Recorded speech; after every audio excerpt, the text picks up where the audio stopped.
Social science subject CTET के लिए important question.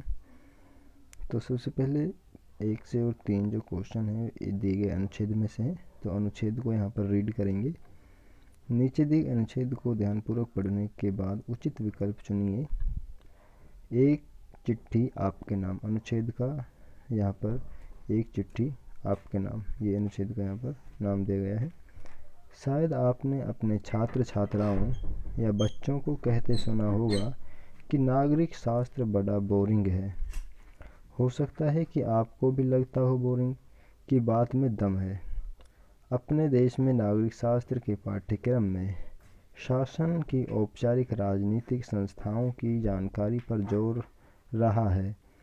पाठ्यपुस्तकों में संवैधानिक कानूनी पेचीदगियों के नीरस और उबाऊ ब्यौरे भरे रहते हैं। जाहिर है ऐसे में बच्चा को कुछ अपने वास्तविक जीवन में देखता है, ऐसे में बच्चा जो अपने वास्तविक जीवन में देखता है और जो बातें किताबों में पढ़ता है उनके बीच तालमेल नहीं बैठा पाता। शायद इसी कारण हमारे किशोर किशोरियों को नागरिक शास्त्र की पढ़ाई बोरिंग लगती है, जबकि वास्तव में स्थिति ये है कि हमारे देश के नागरिकों की राजनीति में भागीदारी और रुचि बहुत गहरी है। बोरिंग लगती है एक तरफ, दूसरी तरफ हमारे देश के जो नागरिकों की राजनीति में जो रुचि है बहुत गहरी है। ये जो स्रोत है जो यहाँ से ये पद्यांश लिया गया है, लोकतांत्रिक राजनीति फर्स्ट, 9वीं कक्षा की फर्स्ट है, लोकतांत्रिक राजनीति नाम की जो बुक है वहाँ से लिया गया है, सामाजिक विज्ञान। तो इसमें से पहला क्वेश्चन है आपका अनुच्छेद में से, इस अनुच्छेद में तालमेल नहीं बैठा पाता, वाक्यांश किस संदर्भ में प्रयुक्त हुआ है। तो पहला ऑप्शन है वास्तविक जीवन में क्या होता है और पाठ्यपुस्तकों में वे क्या पढ़ते हैं, बच्चे इनमें संबंध नहीं जोड़ पाते, यही तालमेल बैठा ना यहाँ पर पैराग्राफ में दिया गया है। दूसरा ऑप्शन है ये इससे संबंधित है कि नागरिक शास्त्र की पाठ्यपुस्तकें किस प्रकार लिखी और प्रयोग में लाई जाती हैं। राइट आंसर आपका option number first. Third option देखते हैं, सामान्यतः विद्यालयी शिक्षा और विशेष रूप से नागरिक शास्त्र के प्रति विद्यार्थियों की अभिवृत्ति से संबंधित है। चौथा ऑप्शन है विद्यालयों में नागरिक शास्त्र का शिक्षण नीरस है। तो जो यहाँ पर तालमेल नहीं बैठा पाता जो शब्द है ये यानी कि जो वो बुक्स में पढ़ता है और जो वास्तविक जीवन में जो घटनाएं बच्चा देखता है उनमें आपस में संबंध नहीं बना पाता, वही तालमेल नहीं बैठा पाता है। इस अनुच्छेद में तालमेल नहीं बैठा पाता वाक्यांश का तात्पर्य ये है कि वास्तविक जीवन में जो होता है और पाठ्यपुस्तकों में बच्चे जो पढ़ते हैं उसमें संबंध नहीं जोड़ पाते हैं। दूसरा क्वेश्चन अनुच्छेद का ही है, नागरिक शास्त्र की पाठ्यपुस्तकों में विषय वस्तु की नीरस और उबाऊ प्रस्तुति को शिक्षक खालिस्तान के द्वारा जीवंत बना सकते हैं। यानी कि विषय वस्तु जो है नागरिक शास्त्र की पाठ्यपुस्तकों की वो नीरस और उबाऊ लगती है बच्चों को, तो शिक्षक उसको कैसे जीवंत बना सकते हैं। पहला ऑप्शन है अमूर्त पक्षों पर कम महत्व देने से। दूसरा ऑप्शन है नीरस अवधारणाओं की विस्तृत और स्पष्ट व्याख्या करके। तीसरा ऑप्शन है कठिन अवधारणाओं के सुदृढ़ीकरण के लिए लघु परीक्षाओं की सहायता। चौथा ऑप्शन है वास्तविक जीवन के उदाहरण और किस्तों पर वाद विवाद और चर्चा करके। तो आपका राइट आंसर है ऑप्शन नंबर 4, यानी कि नागरिक शास्त्र की पाठ्यपुस्तक में जो विषय वस्तु नीरस और उबाऊ लगती है उसको शिक्षक वास्तविक जीवन के उदाहरण दे करके और उन पर किस्तों या फिर वाद विवाद और चर्चा कर करके उनको जीवंत बना सकता है। नागरिक शास्त्र ही नहीं बल्कि किसी भी विषय की पाठ्यपुस्तकों में विषय वस्तु यदि नीरस एवं उबाऊ लगती है तो एक शिक्षक उसे वास्तविक जीवन के उदाहरण और किस्तों पर वाद विवाद एवं चर्चा करके उसे जीवंत बना सकता है।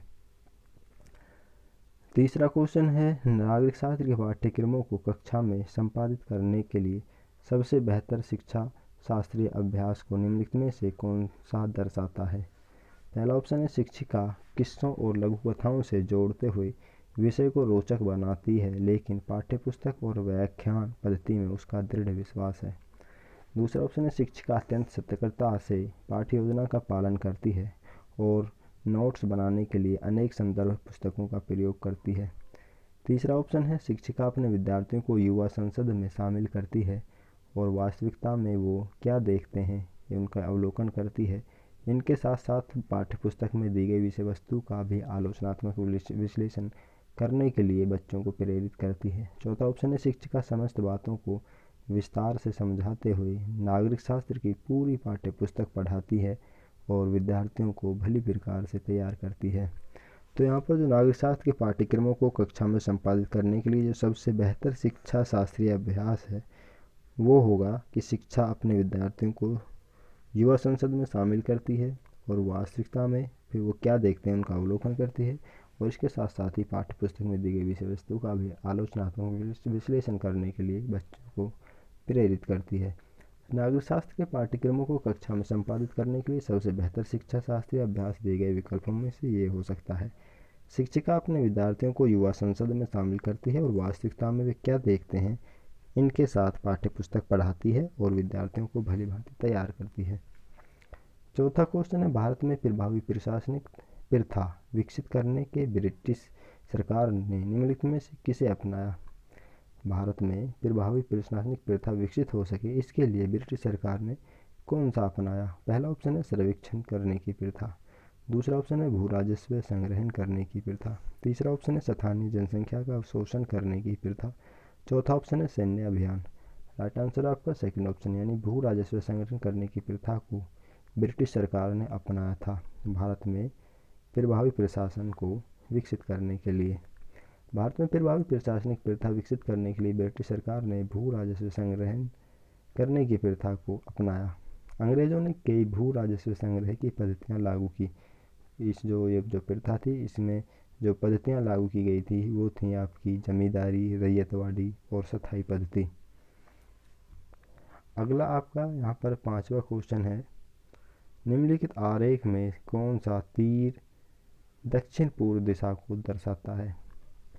तो यहाँ पर देखते हैं सी यहाँ पर ईस्ट यानी पूर्व दिशा को दर्शाता है, जी पश्चिम को और ए उत्तर को और ई दक्षिण दिशा को दर्शाता है।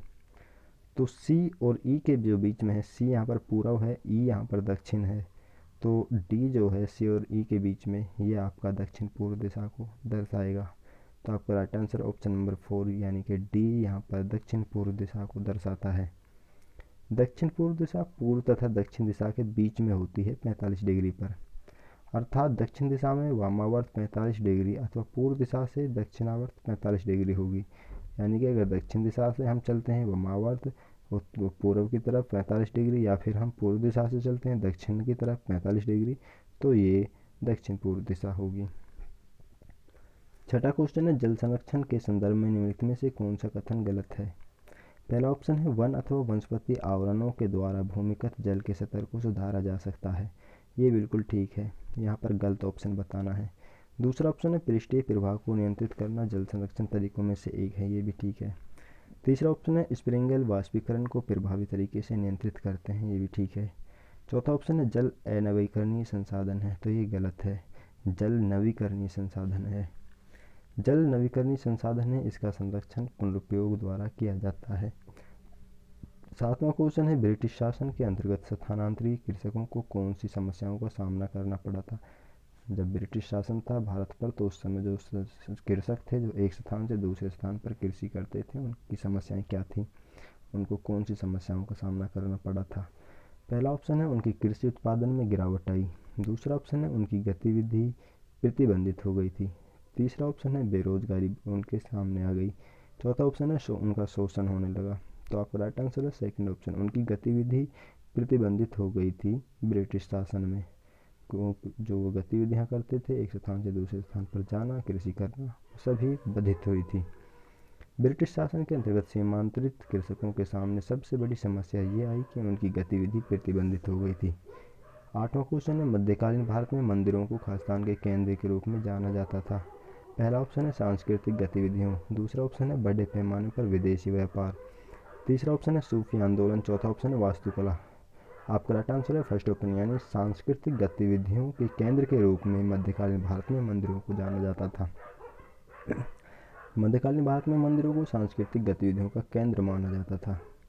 नौवां क्वेश्चन है गजनी के सुल्तान महमूद द्वारा सोमनाथ मंदिर को नष्ट करने के पीछे कौन सा मुख्य कारण था।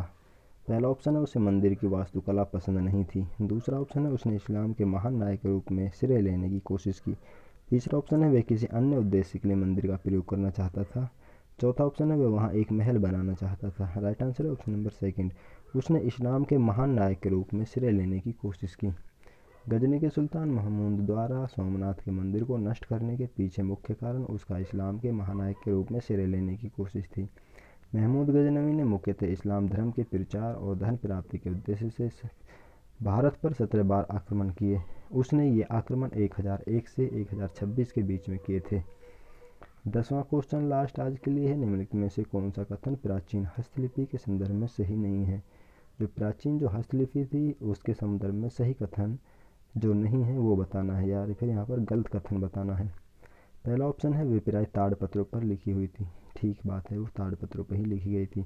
दूसरा ऑप्शन है वे जिस काल में प्रदर्शित करती हैं उस काल का मुख्य स्रोत नहीं है। ये यहाँ पर गलत ऑप्शन है, क्योंकि वे जिस काल को प्रदर्शित करती हैं वो उस काल के मुख्य स्रोत होते हैं।